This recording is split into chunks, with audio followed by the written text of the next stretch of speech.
सुबह सुबह का टाइम बहुत ही अच्छा लगता है, तरोताज़ा होता है और अपने आप को खुद को फ्रेश फील करते हैं। बस लेकिन सुबह होने के साथ ही सब काम धंधे शुरू हो जाते हैं। कूड़े वाला कूड़ा लेके जा रहा है, तो मैं क्लिप बना रही थी तो इनको डर लग रहा था मैं इनको रिकॉर्ड क्यों कर रही हूँ, तो मैंने कहा मैं व्लॉगिंग करती हूँ इसलिए क्लिप्स बना रही हूँ। फिर थोड़ी देर के लिए मैंने अपनी सिलाइयाँ उठाई और बाहर थोड़ी ताज़ा हवा में आके बैठ गई। मैंने कहा चलो थोड़ा बुनाई कर लेते हैं, और देख रही थी स्कूल बसें आ जा रही थी, और ये स्कूल बस को देखकर अलग सी एक्साइटमेंट होती है, क्योंकि बचपन का टाइम जो होता है वो एक अलग ही दोस्ती मस्ती और शरारतों का होता है, और हमारी सारी उम्र की किस्से कहानियों का हिस्सा होते हैं। क्योंकि जब भी हम बात करते हैं हमने स्कूल में ये किया था वो किया था, तो वो एक अच्छी यादें हमारे दिल में हमेशा से बसी रहती हैं, चाहे इंसान बूढ़ा ही क्यों ना हो जाए। तो बस इन्हीं बसों को देखकर अपने स्कूल के दिन भी याद आ जाते हैं। फिर मैंने उठाया ये छोटा सा, मैं एक ब्लाउज़ बना रही हूँ, तो निटिंग हालांकि कंप्लीट हो चुकी है, बस थोड़ा सा काम रहता है। इतने में मेरा ये वाइटी आ गया, देख रहा है मेरे को ग्रिल में से कि मुझे रोटी और दूध दो, तो मैं रोटी और दूध लेके आई हूँ। लेकिन अभी इसकी हरकत देखना क्या करता है, ये बहुत शरारती है। देखो इधर से भी बस आ रही है, उधर से भी बस आ रही है, सब बच्चे अपने बसों में जा रहे हैं। ये देखो वाइटी, अभी देखना मैं दूध रोटी डाल लूँगी और देखना क्या हरकत करेगा। इसको पता नहीं क्या है, ये डब्बे को उठाने की कोशिश करेगा, पता नहीं, लेकिन जैसे मैं इसका खा जाऊंगी। ये देखो, ओए ये गया, ये सारा दूध गिरा दिया। बहुत ही खराब है ये।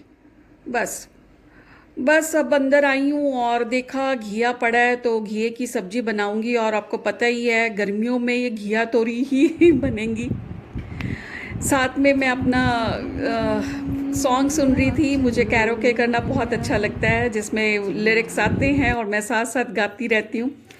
एक रात पहले मैंने मेथी दाना और कुछ कलौंजी ग्राइंड कर ली थी, और उसको दही के साथ मैंने भिगो दिया था हेयर पैक बनाने के लिए। ये हेयर पैक बनाने की सोची थी, तो एक रात पहले तैयारी करके रख दी थी मैंने। तो इसको ग्राइंड करके और 2 चम्मच दही के साथ भिगो के रख दिया था मैंने। ये हेयर पैक बहुत अच्छा होता है, क्योंकि कलौंजी भी तो अनियन सीड्स ही हैं, और मेथी दाना तो वैसे भी बालों के लिए अच्छा है। अगर आप उसका वाटर भी बना के रखो तब भी स्प्रे करो तब भी अच्छा है वो। और बस इसको मैंने रात भर के लिए भिगो के रख दिया, और नेक्स्ट डे मैं आपको दिखाऊंगी, क्योंकि एक ही क्लिप बना दी है मैंने सारी।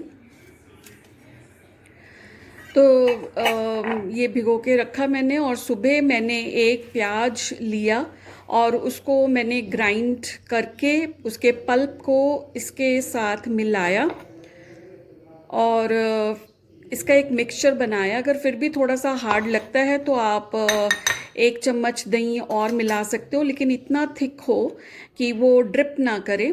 तो देखो ऐसे स्मूथ सा बनाना है, और इसको बालों में लगाने के बाद मैंने अपनी बेडशीट्स वगैरह चेंज करी। बस लगाने का तरीका तो वही है, बालों में अच्छे से कोम कर लीजिए, और फिर इसको बालों में बस पार्टीशंस करके इसको आप लगा लीजिए, जैसे हम ऑयलिंग करते हैं वैसे ही लगाना है इसको। और इसको लगाने के बाद मैंने बस अपने काम किए, बेडशीट्स बदलने वाली थी, बेडशीट्स बनाई। इतने में गेस्ट आ गए, उनके लिए चाय कॉफ़ी का इंतज़ाम किया, गर्मा गर्म चाय बनाई और सर्व की।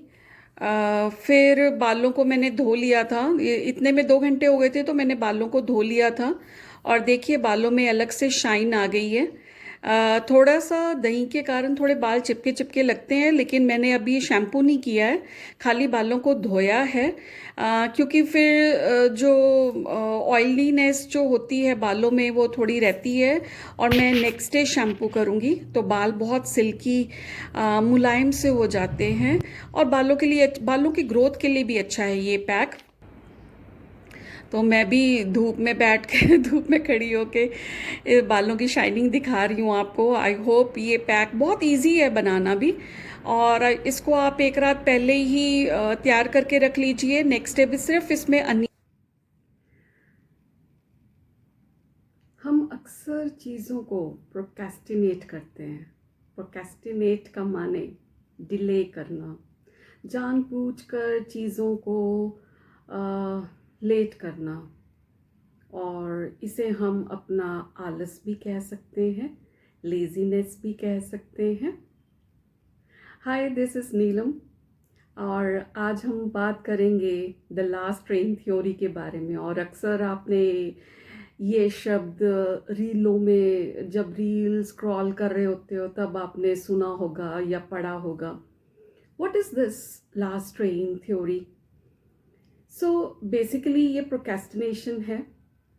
हमें सब मालूम है हमने कैसे मेहनत करनी है, किस वे में जाना है, कैसे करना है, और इसके आउटकम्स क्या क्या होंगे, हमें रिसोर्सेस क्या चाहिए, कौन से सोर्स पे जाके हमें क्या मिल सकता है।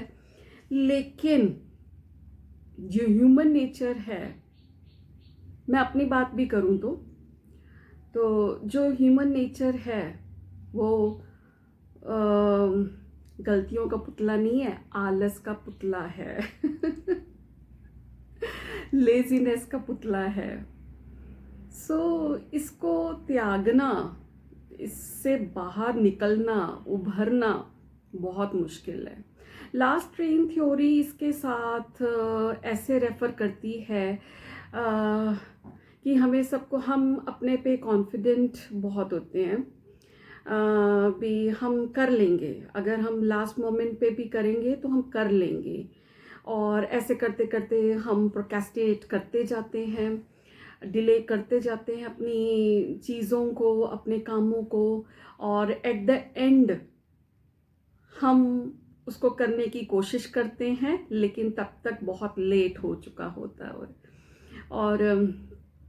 और इससे हमें नुकसान भी होता है। सो जो दिल में आता है, जो भी है ना, जो भी काम करने को मन करता है या आपने सोच रखा है ये करना है, तो परफेक्ट टाइमिंग्स के लिए आप वेट मत करिए, just do it, isn't it, जैसे मैं कर रही हूँ मैंने 2-4 बार सोचा, उसके बाद मोबाइल उठाया, जो भी मन में था बोला, अपलोड किया, जैसे भी था।